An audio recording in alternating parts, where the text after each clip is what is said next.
The Edible Cities Network project is a 5-year project, which was supposed to end in August this year, but because of the pandemic and everything that happened and some delays, the project was extended until February 2024. So we're currently at our last stretch, and the platform is our biggest product that merges all the work that we've done during these 5.5 years. So we're very excited to present it today. The project is an innovation action project, not a normal research project, and this means that we have to have a lot of hands-on work. We have to produce tangible results from the project, not only research papers. And it operates with 8 work packages that are coordinated in the project, and they all have different aims, and they're located in different research institutions.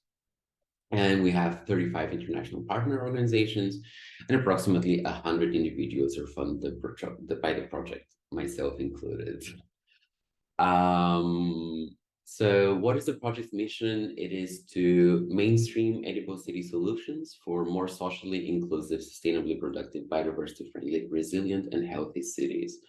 What are edible city solutions, you might ask yourselves? Well, edible city solutions are a wide range of different forms of urban farming, food production, distribution, and consumption. This means that when we're talking about edible city solutions, we're talking about the urban food systems in general, not only about urban gardening, as we might think, but also urban beekeeping, or a green facade, or a soup kitchen even is an edible city solution. So also like high-tech solutions such as aquaponics or hydroponics are considered edible city solutions.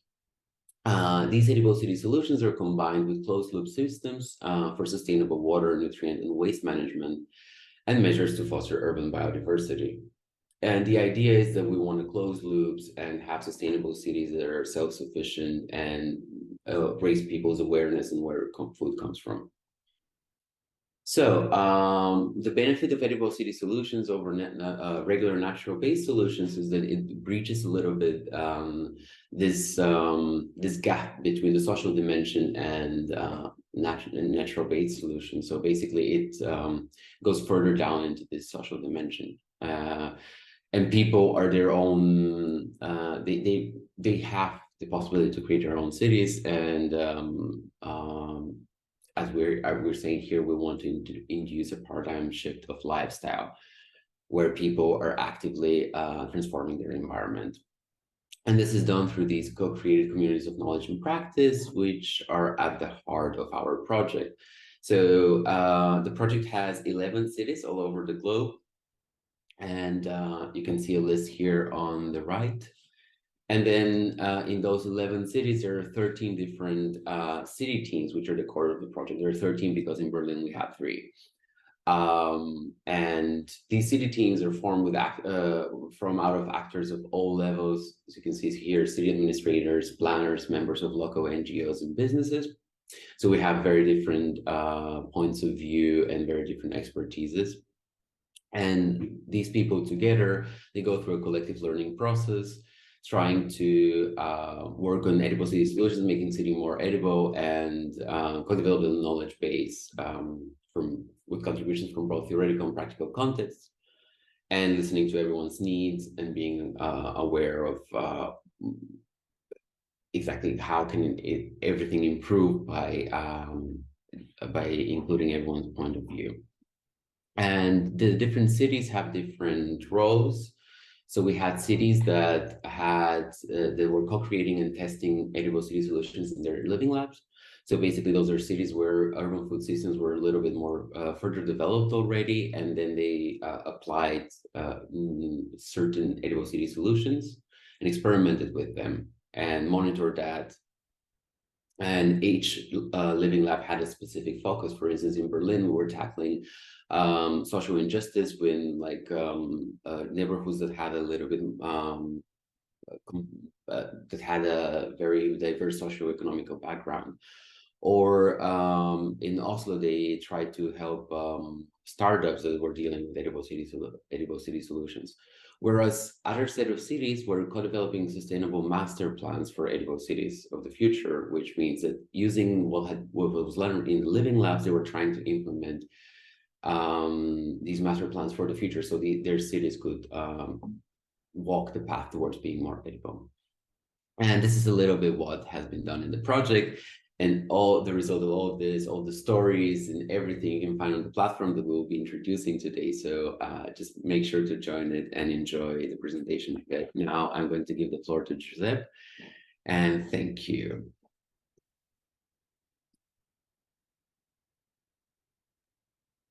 Okay, I'm going to share my screen.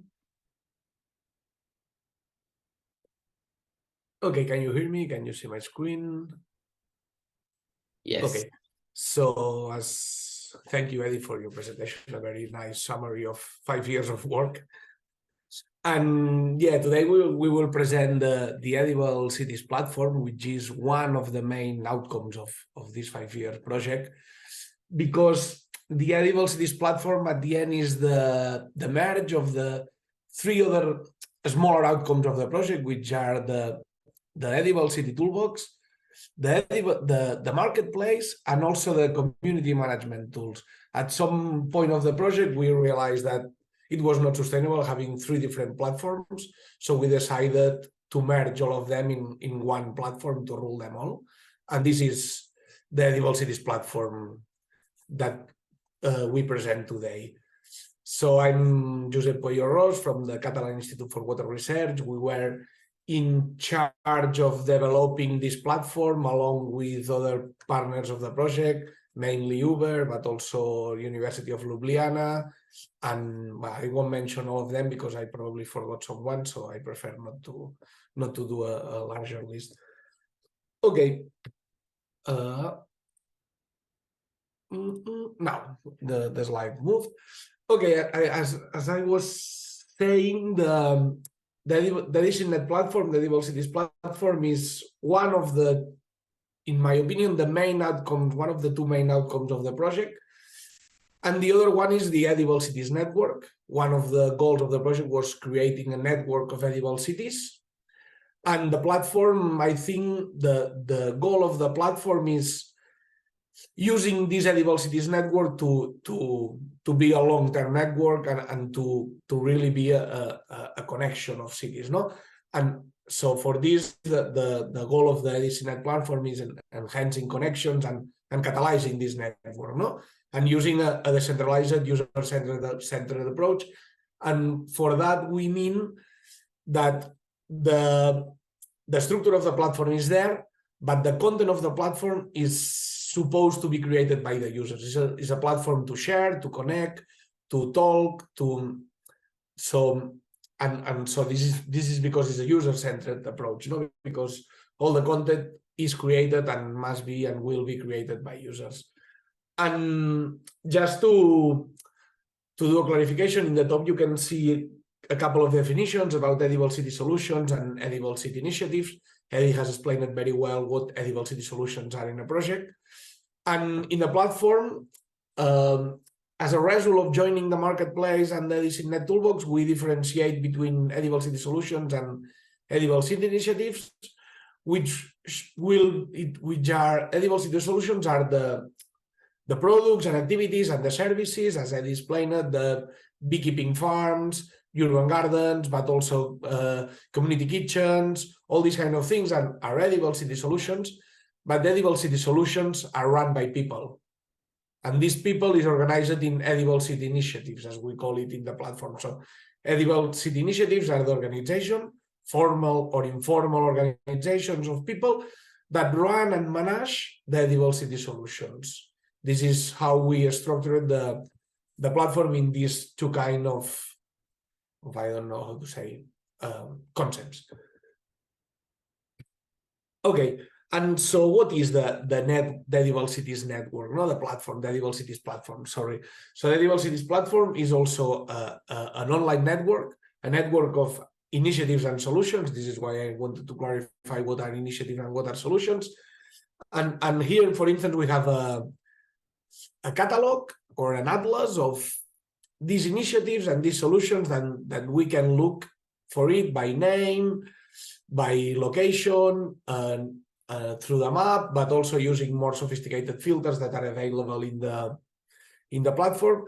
And then once we find some interesting initiative, edible city initiative, edible city solution, we can go to the profile of this initiative or profile and read the description, find information how to contact them, but at the end, the physical relations are the ones that are important, no? So the platform is a way to materialize more in-person or physical contact. So this is why we have here the location and the contact, and other informations that that can be uploaded in the profiles, like the type of activities they organize, even the type of products, if it's an urban garden.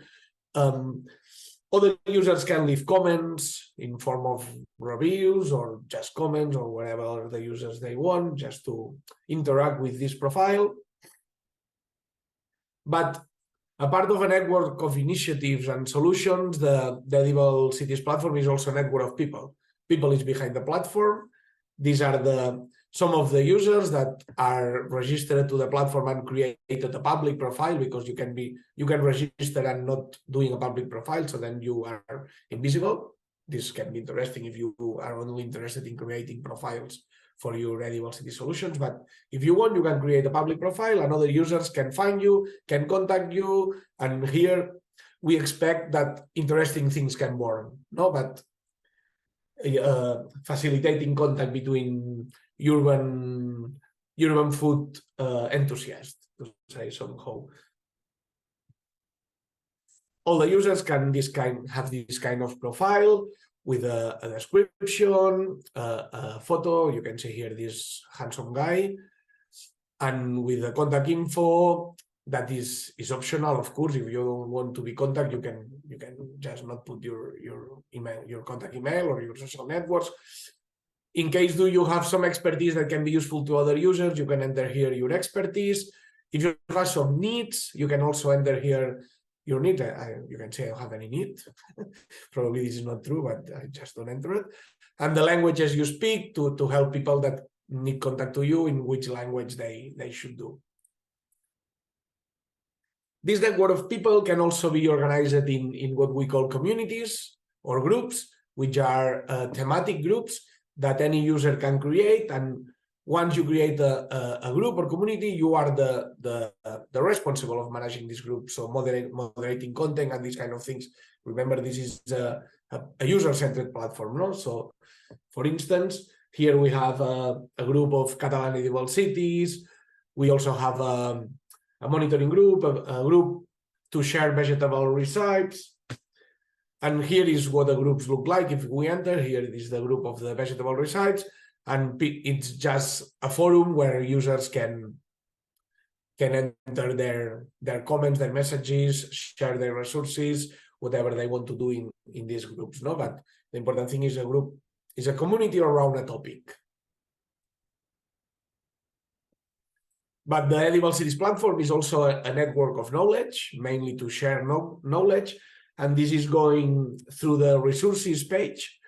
Resources are like a pile of knowledge that any user can share and that can be consulted by any other user.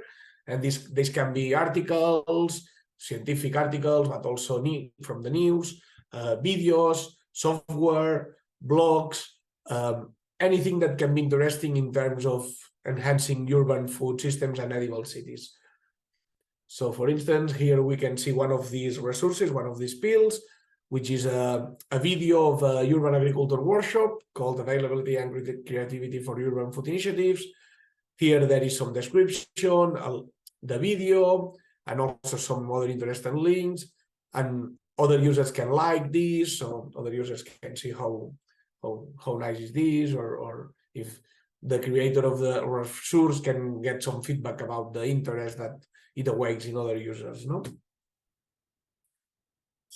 This is also a network of mutual help, because there is a section of questions and answers that users can ask questions and other users can help them answering these questions. For instance, here we can see different questions, and any user can enter and answer these questions. This is also a network of news and events. This is a nice link with the physical wall, because we can organize events in our Edible City solutions and share here so others can be aware. You can look events using the map, so you can be informed about the events in your city or in your region to attend them. And also we can search for these news and these events for location, for language, for period, format, because it can be hybrid or in person. And you can also, if you are managing a profile of an edible city solution or an edible city initiative, you can link this event to your profiles of solution. For instance, if I have a profile of a community kitchen and I organize a kitchen workshop, I can link the event with my profile, and everybody that is following my profile of the community kitchen will be informed automatically of that I'm organizing an event in that. This is also a network of experts. We provide a tool to look for experts. Basically, an expert is any user that created a public profile and that entered some expertise. So if you create a public profile and enter some expertise, you will appear also in the page of experts, which is very similar to the page of users, but with difference and with different filters, because here we can look for expertises and for needs.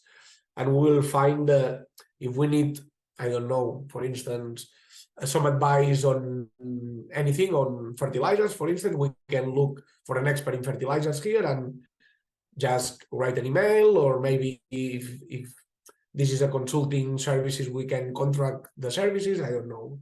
This is a peer-to-peer relation. So the platform doesn't nothing to say how the users interact with each other. And also, the Edible Cities platform is also a tool with the aim that the urban food systems and edible cities become more sustainable, because a urban garden is a good initiative, but not per se is a sustainable initiative, because we can just use a lot of chemical fertilizers, for instance, or waste a lot of water in a urban garden, no? As probably you all know. So here in the platform, we provide a couple of tools to help in more sustainable management of the edible city solutions. One is the sustainability assessment tool, which helps to see how our urban food our edible city solution is sustainable in terms of using fertilizers, using water, these kind of things. And then there is the design and planning that is a more quantitative tool, because sustainability assessment is more qualitative, that helps you to know exactly how much fertilizer I should know, or how I can use rainwater, for instance, these kind of things that then Nataša will explain with more detail. Here is a view of the sustainability assessment tool, which you can see there is different flags, and we get a score of each flag for our edible city solution.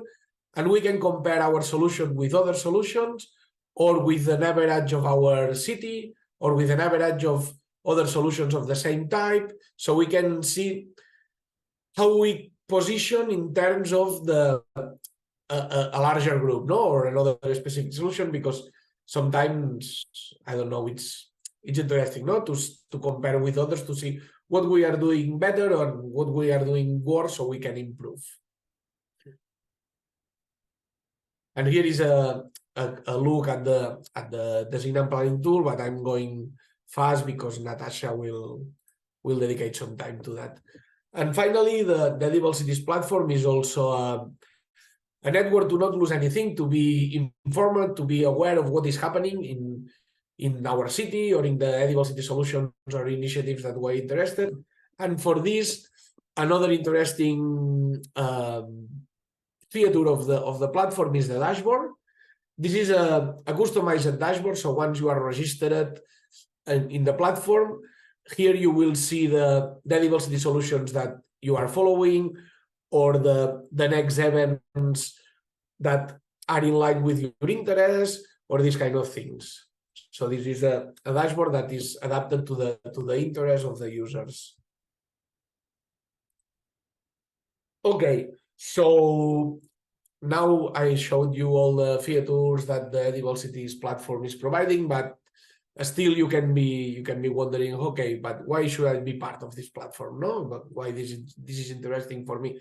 So First, if you are an urban food enthusiast, the platform help you to connect with others and learn from them, and also share your interest about urban food, no?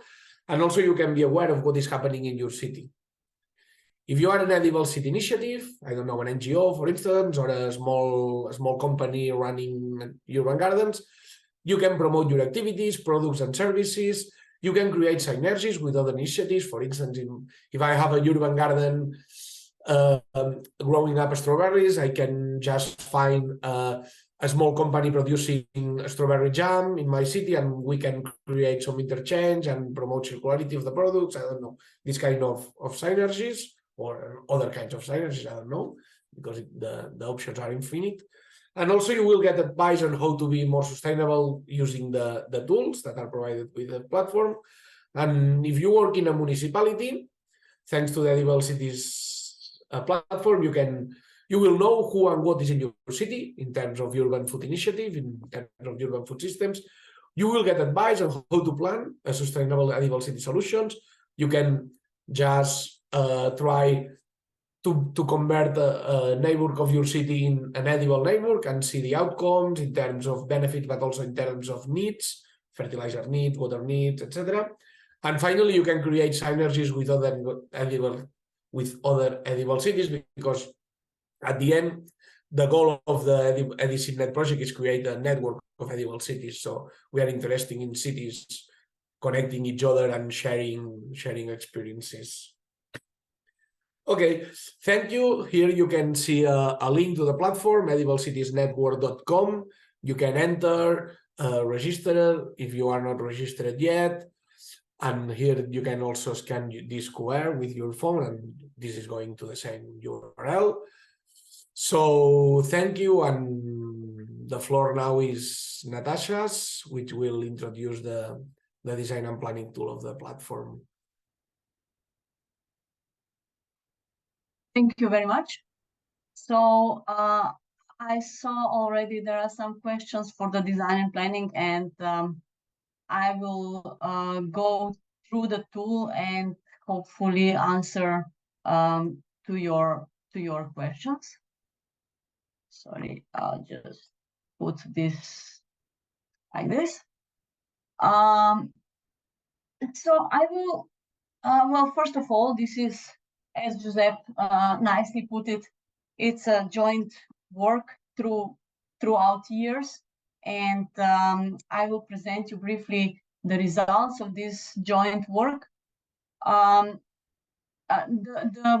basic idea of this part of the EdiCityNet platform is basically to put some numbers into our edible city solutions, to focus more on the resources. As we know, urban gardens have many phases, or urban food production, let's say, they have many phases. They have social aspects, but there are also environmental solutions for our resources in the cities. And with that in mind, we created this relatively simple tool that can give us, let's say, a little bit of an idea how these edible city solutions fit in our resources management in cities. The tool focuses on two scales. So it provides, the two scales are individual scale planning. So if you want to plan our own garden, to see what are the resources consumptions for our own garden, and it goes to the city scale planning, which is more appropriate for, let's say, urban planners and people dealing with resources management in a city. And I will briefly go through both uses now, just to get an idea what can you expect from this tool. So first of all, if we go to the individual scale, you need to select the city where this solution is located. Why is that? That is because every city has different solutions, and in this model we are using, for example, precipitation and evapotranspiration and so on. So it's important where the solution is placed. After we select the location where the solution is, then we have then we need to compose our ECS or edible city solution scenario. And first, we can select between several technologies like green plot on the ground or hydroponics or substrate-based solution. And then we need to select the product type for our garden. So in this case, I'm selecting a garden mix. I will explain later on what is a garden mix, but this is basically statistically determined what is the most probable mix of a garden in the city of Ljubljana that will be that we can see. But alternatively to that, you can simply select a lettuce, or you can select a beetroot, or whatever product you would like to plant. So then we have, for each product in this database, we have a growing period, and this is the growing period under optimal growing conditions. So all the numbers here are under optimal growing conditions. And then and this is all automatically in the database. But you have the option to select. If your growing conditions are different, you can actually change these numbers. And then you select the area to which this ECS will be applied. So in this case, we have 200 square meters of garden mix. Now, if you had, for example, separate products, you could select here lettuce, and I will put lettuce on 20 square meters, and then you go to another product and you select, for example, beans, and you would select the area for the beans. So in this way, you basically compose your garden. The results, and then you go to the results. The results that you can expect from these tools are basically what is the annual yield. What is the annual yield for this garden? And we can see here we can produce in 1 year 1 ton of vegetables, of mixed vegetables. Apart from that, we have these energy values for this food. Why? Simply to put this on the same level if we want to calculate self-sufficiency in food for a certain amount of people, because we know that 2,000 to 2,500 kilocalories is appropriate for a human. Of course, it varies, but if we have this number, we can calculate how many people can be fed with this amount of food. But we know that this is not all. This garden needs resources. And these resources are nutrients, of course, like fertilizers and water. So in terms of fertilizers, we need nitrogen, phosphorus, and potassium. And for this garden mix, these are the numbers that we need in kilograms per year. We need water, of course, and we have here the amount of water in cubic meters per month that we need for this garden, and energy demand, of course, and in this case, we selected that it's a low energy demand. Let's go to the irrigation. What we see here, with the dark blue line, is the water demand under optimal conditions per plant for this garden. And the other light blue that we see is the direct rainfall for Ljubljana. And we see basically on a monthly basis for July that the amount of water that we receive with direct rainfall it's not sufficient actually for this garden. here we have a calculation.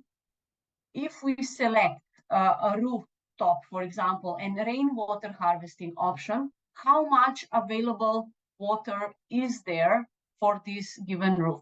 So this is a very small number of impervious area, like 15 square meter, but we can calculate here for 300 square meters, and then we can estimate per month how much water we can harvest and to satisfy the irrigation needs.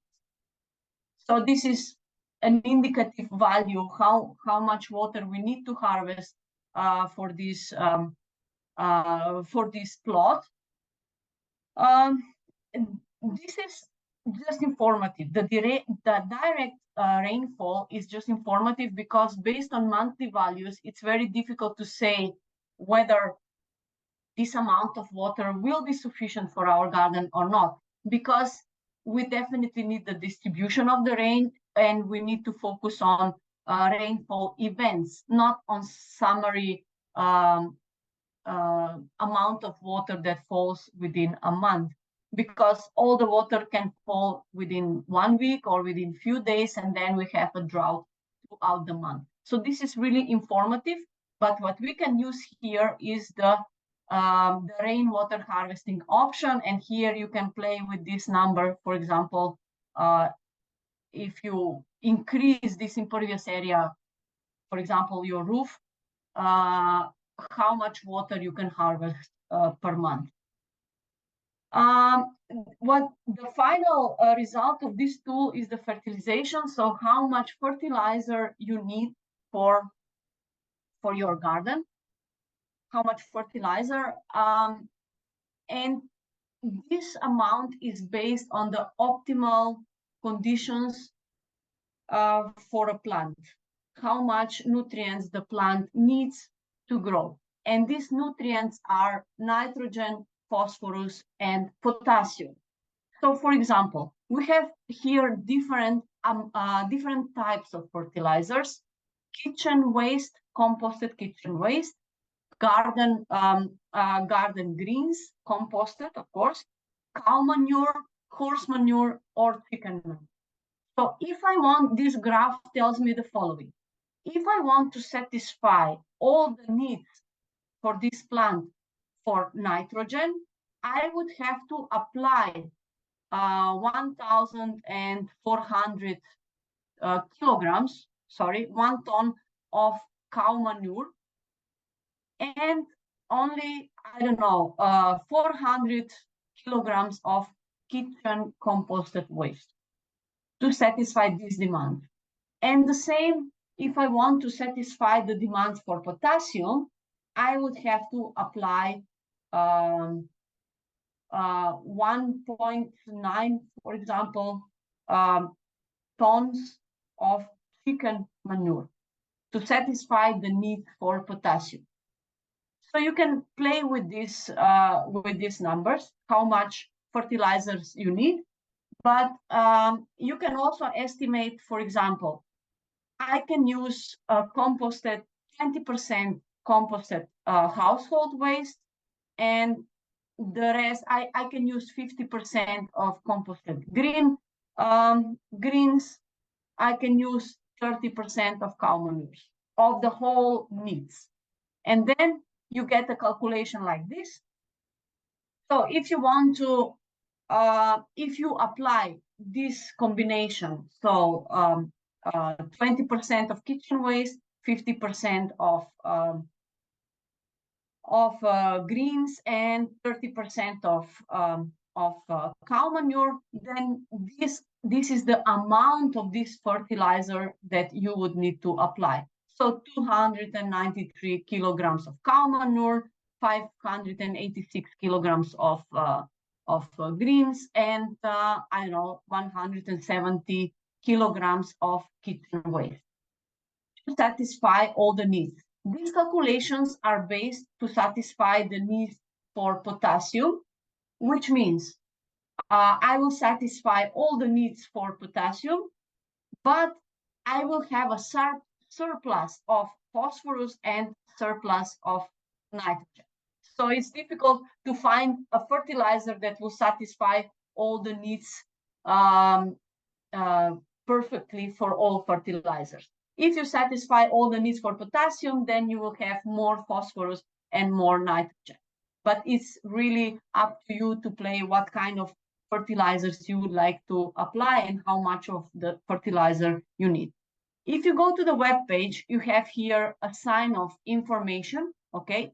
And here you have more explanation for these calculations. Now let's go briefly, because I don't want to take too much time, for the city scale planning. And this is more appropriate, let's say, as indicative numbers for people that are dealing with resources, with management of resources in a city. And for this, for example, the calculations that you get are as follows. So you first, of course, select the city that you want to turn into edible. And let's select Ljubljana again. Then all these maps are based on Google Atlas, on Urban Atlas. And here you get the city of Ljubljana with existing land uses.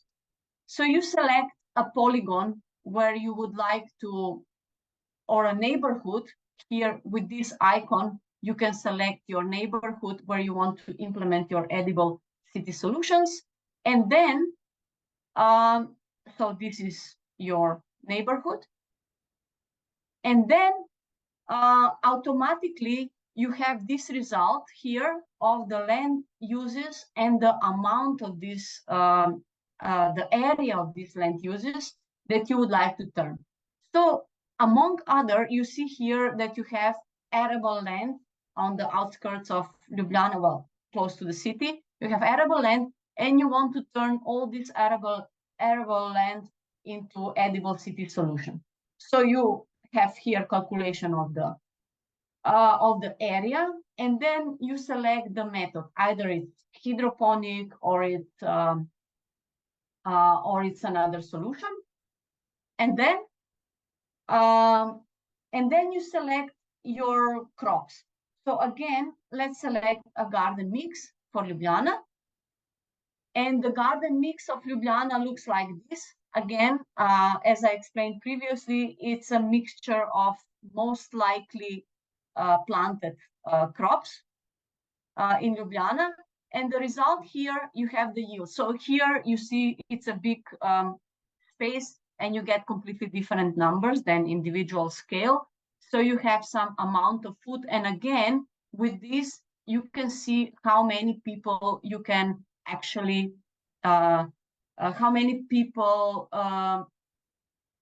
you can feed with this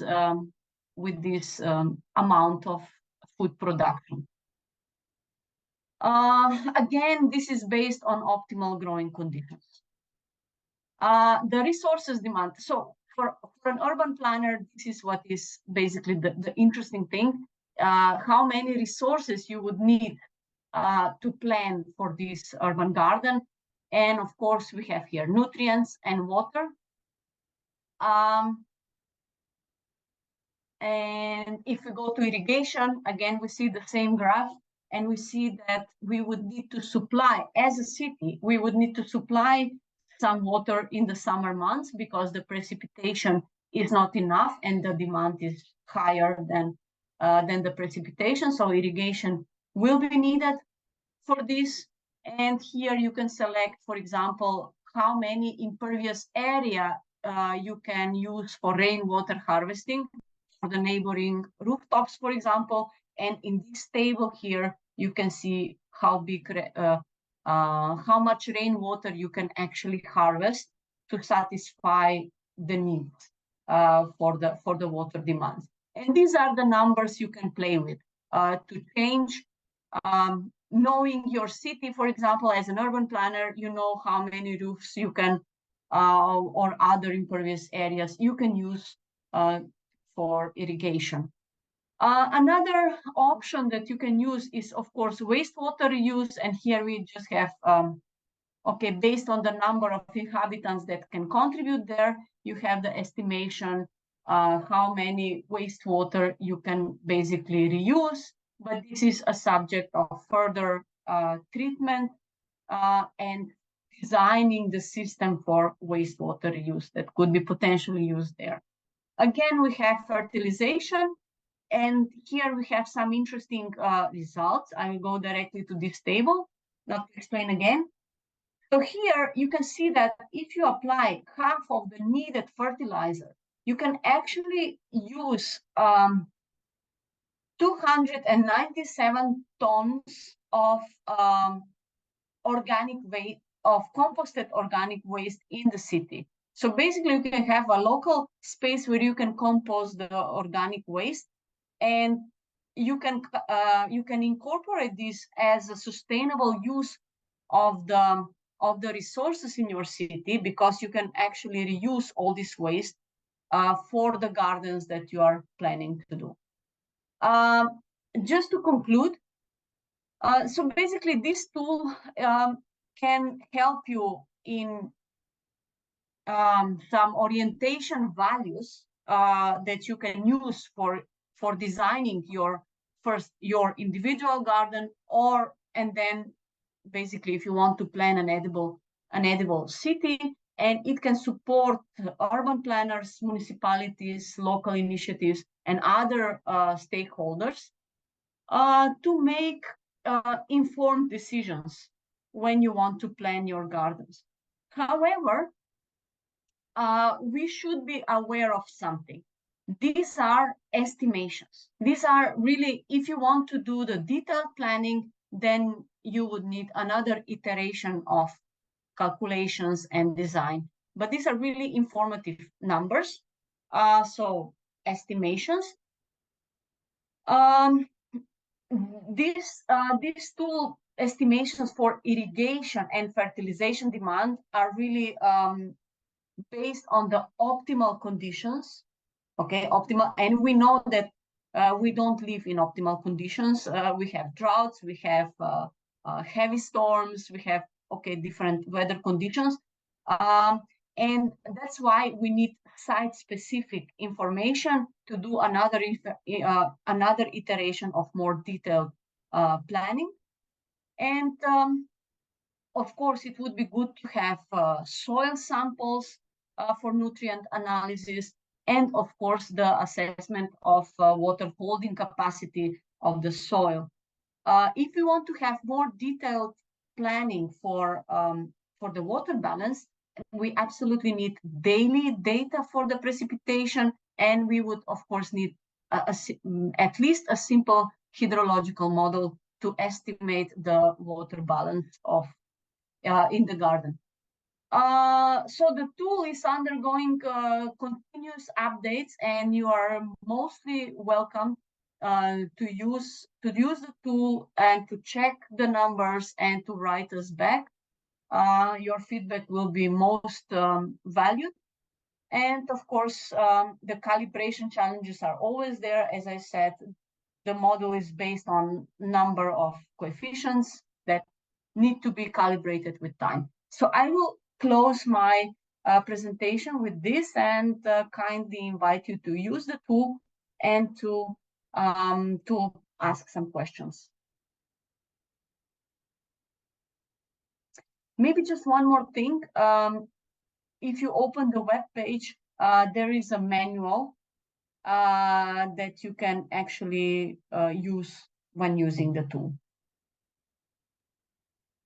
Okay, I want to say, because some people are having struggles to register into the platform, that we don't know where is the problem, but we will solve it for sure. But regardless the registering says it failed, you can then anyway log in with the email provided and the password that you provided in the registering page. So it says it's failing, but it's not really failing. It's only the warning that is failing. That failing shouldn't appear. So then you can go to login and you can be logged in anyway. Sorry for that inconvenience. Thank you, Josep. Thank you, Nataša, for your presentations, and thank you everyone for being here.